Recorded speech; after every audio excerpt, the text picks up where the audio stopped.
আসলে দীর্ঘদিন থেকে যখন এই ফিলিস্তিন যখন ইসরায়েলের উপর হামলা করে আজ থেকে আরো কয়েক বছর আগে, তখন থেকে কিন্তু এই ইসরায়েলের পণ্যগুলো বয়কটের ডাক দেওয়া হয়েছিল। তো আমরা মনে করি এখন এই আন্দোলনটিকে তো এখন তারা সেটা তো তখন যে পরিস্থিতি ছিল তার থেকে বর্তমান পরিস্থিতি আরও খারাপ। তো এখন আমরা কেবলমাত্র বয়কটের সীমাবদ্ধ থাকবো না। আমাদের এখন যে আমাদের যে আন্দোলন, আমাদের যে রাজপথের আন্দোলন, আমাদের যে প্রতিবাদ সংগ্রাম, এইটা আজকে সারা বাংলাদেশে ছড়িয়ে পড়েছে। আমরা বিশ্বাস করি এই আন্দোলনটি আমাদের লড়াই সংগ্রাম ফিলিস্তিনের পক্ষে, ফিলিস্তিনি মজলুম জনতার পক্ষে, জনগণের পক্ষে, যেখানে প্রতিদিন নারী এবং শিশুদের, বাচ্চাদের লাশের মিছিল আমরা দেখতে চাই। রক্তাক্ত লাশ, তাজা লাশ, হাজার হাজার শত শত লাশ আমরা দেখতে চাই। ঘুম থেকে উঠে তারা একটি নিরাপদ দিনের নিশ্চয়তা তারা পায় না। তারা ঘুম থেকে যখন উঠে তখন তারা বোমা হামলার সম্মুখীন হয়, তারা মৃত্যুর সম্মুখীন হয়। ঘুম থেকে উঠে মানুষ একটি সুন্দর সকাল শুরু করতে চায়, কিন্তু তাদের সেই নিশ্চয়তা নাই। আজকে আপনি যে কথাটি বলেছেন যে এই যে বয়কটের নামে যে দোকানপাটে বাটায় হামলা হলো আমরা দেখেছি, এগুলো আমাদের নজরে এসেছে। আমরা বলতে চাই এই হামলা যারা করেছে আমাদের এই আন্দোলনের সাথে তাদের কোনো সম্পৃক্ততা নেই।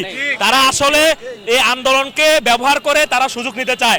একটি মহল রয়েছে যারা সবসময় লুটতরাজ করতে চায়, সুযোগ সন্ধানী, তারা সুযোগ নিতে চায়, আর্থিকভাবে তারা লাভবান হতে চায়, তারা লুট করে পয়সা মালামাল তারা আত্মসাৎ করতে চায়। তো আমরা তাদের সাথে কোনো সম্পৃক্ততা নেই। আমাদের আন্দোলন আমাদের ফিলিস্তিনের পক্ষে, মজলুম ফিলিস্তিনি জনতার পক্ষে, এবং এটা সম্পূর্ণ শান্তিপূর্ণ। আমরা অহিংস আন্দোলন করছি। আপনারা দেখেছেন আজকে যখন আমাদেরকে অনুমতি দেওয়া হয়নি, একটি বাংলাদেশ আহলে সুন্নাত ওয়াল জামাত কেন্দ্রীয়ভাবে সারা বাংলাদেশের মানুষ আজকে এখানে এসেছে। দীর্ঘদিন থেকে আমরা অনুমতি চেয়েছি, কিন্তু আমাদেরকে প্রশাসনিকভাবে অনুমতি দেওয়া হয়নি। তারপরেও আমরা সরকারের এই সিদ্ধান্তকে এখানে যখন দিয়েছে আমাদেরকে প্রেস ক্লাবের সামনে, এটাকে আমরা স্বাগত জানিয়ে আমরা এখানে অত্যন্ত সুশৃঙ্খলভাবে আজকের প্রোগ্রাম আমরা সম্পূর্ণ করেছি।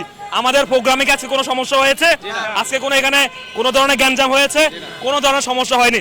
সুতরাং আমরা বলতে চাই আমাদের আন্দোলন অত্যন্ত সুশৃঙ্খল, শান্তিপূর্ণ। এখন আমরা কেবলমাত্র পণ্য বয়কটের মধ্যে সীমাবদ্ধ আর থাকবো না। আমরা বলতে চাই আজকে আমাদের রাষ্ট্রীয়ভাবে একটি কার্যকরী পদক্ষেপ গ্রহণ করা হবে, যেখানে এই বাংলাদেশে আমাদের প্রধান উপদেষ্টা অফিস থেকে ইসরায়েলে যে নেতানিয়াহু সন্ত্রাসবাদীর বিরুদ্ধে একটি হচ্ছে মেইলের মাধ্যমে প্রতিবাদ জানানো হবে রাষ্ট্রীয়ভাবে। এই সন্ত্রাসবাদীকে আন্তর্জাতিক আদালত এবং বাংলাদেশে তাকে নিষিদ্ধ করা, বাংলাদেশের সরকার উচিত তাকে গ্রেপ্তারের পরোয়ানা জারি করা। আপনারা জানেন বিভিন্ন দেশে নেতানিয়াহুকে গ্রেপ্তারের পরোয়ানা জারি করা হয়েছিল। আমরা মনে করি আমাদের সরকার প্রধানও সেই ব্যবস্থা গ্রহণ করবে, এবং এই আন্তর্জাতিক সন্ত্রাসবাদীকে, এই শিশু হত্যাকারীকে, গণহত্যাকারীকে আন্তর্জাতিক আদালতে নিয়ে তাকে সর্বোচ্চ শাস্তি, মৃত্যুদণ্ড নিশ্চিত করা হবে। একবার মৃত্যুদণ্ড দিলে কুকুরে যে অপরাধ করেছে এর শাস্তি হবে না, এই কুকুরকে 1000বার ঝুলাইতে হবে। আমরা মনে করি এই কুকুরের গালে জুতা মারা আসলে এখন জনগণের দাবি। এই কুকুরকে জনগণের সামনে নিয়ে এনে ছেড়ে দেওয়া হবে, জনগণ তাকে জুতা মারবে।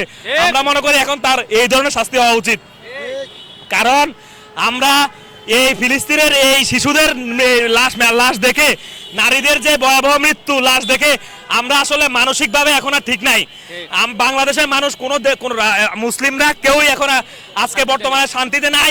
সবারই অশ্রু ঝরছে, হৃদয়ে রক্তক্ষরণ সবারই হচ্ছে। আজকে আমার মানুষ কান্না করতে করতে মানুষের চোখের জল শুকিয়ে গেছে। কি বলবো, প্রতিদিন সকালে উঠে কেবল লাশ আর লাশ, বাচ্চাদের লাশ, নারীদের লাশ। এটা কখন থেকে থামবে? এটা কবে থেকে থামবে? পরিশেষে একটা কথা বলবো, ফিলিস্তিনকে আমরা স্বাধীন রাষ্ট্র হিসেবে দেখতে চাই। আমরা ফিলিস্তিনের স্বাধীনতা দেখতে চাই। বাংলাদেশের শান্তিকামী মানুষ ফিলিস্তিনের পক্ষে আছে। বাংলাদেশ রাষ্ট্রীয়ভাবে আমরা বিশ্বাস করি আমাদের রাষ্ট্রপ্রধান ফিলিস্তিনের পক্ষে রাষ্ট্রীয়ভাবে দাঁড়াবে। আমরা শেষে একটি কথাই বলবো, ফিলিস্তিনে আমরা স্বাধীন দেশে দেখতে চাই, এবং এই নেতানিয়াহুকে আমরা ফাঁসি দড়িতে ঝুলানো অবস্থা দেখতে চাই। ধন্যবাদ। দৈনিক আজকের বাংলা .net